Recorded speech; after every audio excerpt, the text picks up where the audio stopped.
முரளி ரொம்ப அதிகாரப்பூர்வமாக நீதிமன்றத்தையே அணுகி இருக்கிறது டிவிக்கு.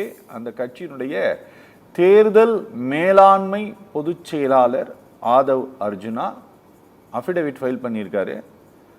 எங்களுக்கு சிபிஐ விசாரணை வேணும் இந்த விவகாரத்தில், இது ஒரு சதி அப்படின்னு சொல்லிட்டு நாங்கள் அந்த வீடியோவை நாங்கள் போட்டுட்ருக்குறோம். நீங்களும் அந்த வீடியோவை பார்த்துருப்பீங்க. இந்த வீடியோ தெல்ல தெளிவாக காட்டுகிறதா இது ஒரு இவ்வளோ பெரிய அசம்பாவிதத்திற்கு சதி தான் காரணம் அப்படின்ட்டு. சதி காரணமா இருக்க தேவையில்லை சார். நமது காவல்துறை என்ன செய்து கொண்டிருந்தது அதுதான் முக்கிய கேள்வி இங்க. ஓகே. ஏன்னா ஏர் ஷோ ஒன்று நடத்தினாங்க சென்னையில. சரி. இன்டெலிஜென்ஸ்ங்கிறது ஃபீல்டில் இருக்குது. இன்டெலிஜென்ஸ் ஆஃபீஸர்ஸ் முதல்வருடன் உட்காந்து ஏர் ஷோ பார்த்துக்கிட்டு இருந்தாரு. 5 பேர் இறந்து போயிட்டாங்க. அதுக்கப்புறம் யாருக்காவது தண்டனை கொடுத்தீங்களா? யாரையாவது டிஸ்மிஸ் பண்ணீங்களா? பண்ணல. அதுக்கு அடுத்து கள்ளக்குறிச்சியில் என்ன நடந்துச்சு? இதே தான் நடந்துச்சு.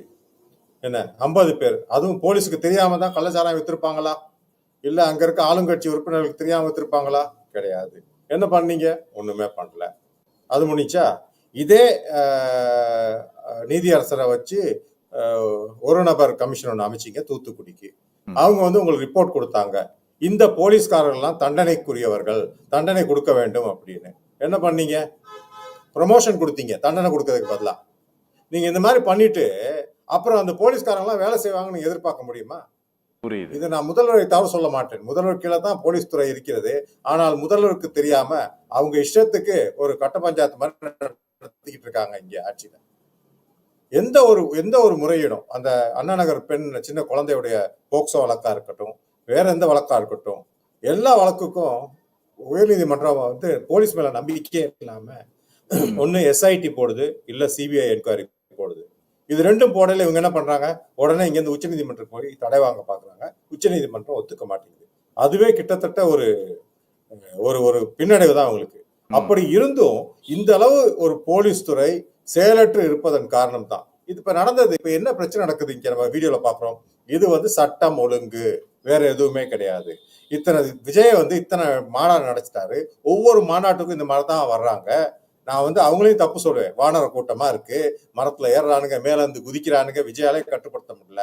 சின்ன குழந்தையெல்லாம் கூட்டு வராதிங்கன்னா சின்ன ஒரு 9 மாசத்து குழந்தையெல்லாம் தூக்கிட்டு வராங்க.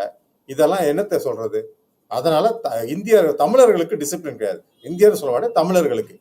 நம்ம என்னைக்காவது கியூல நின்று பாத்திருக்கீங்களா சார்? நம்ம ஆளுகளை கியூல நிக்க மாட்டாங்க. அதே நேரத்துல பாம்பேல போய் பாருங்க, அவ்வளவு மெட்ரோ அந்த ட்ரெயின்ல எல்லாம் இவ்வளவு நெருக்கடி இருந்தாலும் கியூல தான் போவாங்க.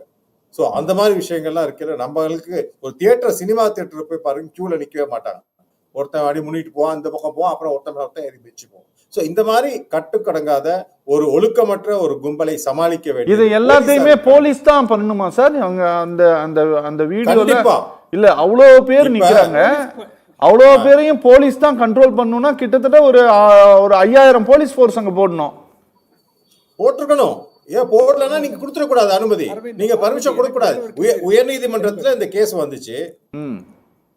உயர்நீதிமன்றத்துல வந்துச்சு. நீதி அரசர் சதீஷ்குமார் விசாரிச்சாரு. அவர் என்ன சொன்னாரு? போன தடவையே அந்த ஏர்போர்ட்ல பல சேதம் நடந்தது. அதாவது விஜயின் கட்சியினர் அந்த ஏர்போர்ட்ல பல சேதம் ஏற்படுத்தினாங்க. அப்ப அவர் என்ன சொன்னாருன்னா, நீங்க வந்தீங்க போனீங்கன்னு இருக்க முடியாது. நீங்க ஏதாவது சேதப்படுத்துனீங்கன்னா அந்த கட்சியினர் தான் அதை பங்கேற்கணும், கட்சியினருக்கு அபதாரம் போடணும்னு சொல்லி ஒரு கைட்லைன் போடுங்க. இந்த மாதிரி எந்த ஒரு மீட்டிங் நடந்தாலும் கைட்லைன் போடுங்க. அது போட்டாங்களா? கிடையாது. அந்த கைட்லைன் போடுறோம், அதுக்கப்புறம் தான் விஜய் போகணும்னு சொல்லி இருக்கணும். நீங்க பாட்டுக்கு விஜயும் போ சொல்லிட்டு நீங்க ஆளையும் போடலன்னா இந்த மாதிரி தான் நடக்கும். சரி சரி சரி பேசலாம். முரளி இந்த ரெஸ்பான்சிபிலிட்டி எடுத்துக்க கூடிய அந்த தன்மை, அந்த பாங்கு இருக்குல்ல, ஒரு லீடர்ஷிப் குவாலிட்டிக்கு, இது ஆமா இது தவறு நடந்து விட்டது அப்படிங்கிற அந்த ஒரு அக்செப்டன்ஸ் இருக்குல்ல, அது இந்த அரசாங்கத்துக்கிட்ட நம்ம எதிர்பார்க்கிற அளவு இந்த பிரச்சார கூட்டத்தை நடத்திய தாவேகா அமைப்புகிட்ட இருந்தும் நம்ம எதிர்பார்க்கலாமா? கண்டிப்பா எதிர்பார்க்கணும் சார். அவங்க கண்டிப்பா எதிர்பார்க்கணும். அவங்க பல தடவை சொல்லியும் இருக்காங்க, அந்த குழந்தையெல்லாம் தூக்கிட்டு வராதீங்கன்னு. மக்கள் தூக்கிட்டு வராங்க. ஓகே. அங்க வந்து கண்டிப்பா அதனாலதான் பிரச்சனையே வருது இங்க. சரி. சோ எவ்வளவு கட்டுப்படுத்த, அதனாலதான் நான் சொல்றேன் இவங்களை கட்டுப்படுத்த வேண்டியது போலீஸ். நான் சொல்றேன்னா போலீஸ் வந்து ஸ்ட்ரிக்டா இருந்து என்ன இவங்களை இங்கதான் போக முடியும், இங்கெல்லாம் போக கூடாதுன்னு சொல்லிட்டு ஒரு வரைமுறைப்படுத்திருந்தாங்க. ஏன்னா ஒவ்வொரு தடவையும் பாக்குறோம் இந்த கூட்டம் வரையில கூட்டம் வந்து டோட்டலா அன்ரூலியா தான் இருக்கு. யார் சொல்றதையும் கேட்கறது இல்ல, விஜய் சொல்றதையும் கேட்கறது இல்ல, எல்லாத்தையும் உடச்சுக்கிட்டு தள்ளிக்கிட்டு வருது. இந்த மாதிரி ஒரு அன்ரூலி கிரௌட். ஏன்னா யங்ஸ்டர்ஸ், நிறையவே யங்ஸ்டர்ஸ், அது நம்ம ஸ்லாங்ல சொன்னா புள்ளிங்கோ அப்படிமோ. இந்த புள்ளிங்கோல வந்து கட்டுப்படுறது அவங்க அப்பா அம்மாவுக்கு கட்டுப்படாதுங்க. அதனால இது கட்டுப்படுத்துறது போலீஸால தான் முடியும். சோ அதனாலதான் திரும்ப திரும்ப சொல்றேன், அவங்க வந்து எவ்வளவுதான் அட்டெம்ப்ட் பண்ணியிருந்தாலும் இந்த கிரௌடுங்கிறது சின்ன கிரௌடு கிடையாது, பெரிய கிரௌடு, ஒரு மாப். அது மாப் சைக்காலஜிங்கிறது அதை தான் நம்ம பார்ப்போம். அது வந்து ஒரு பேனிக் சிச்சுவேஷன்ல இருக்கட்டும், இல்ல ஒரு சந்தோஷமான சிச்சுவேஷன் ஆகட்டும், அந்த mop psychology will take over.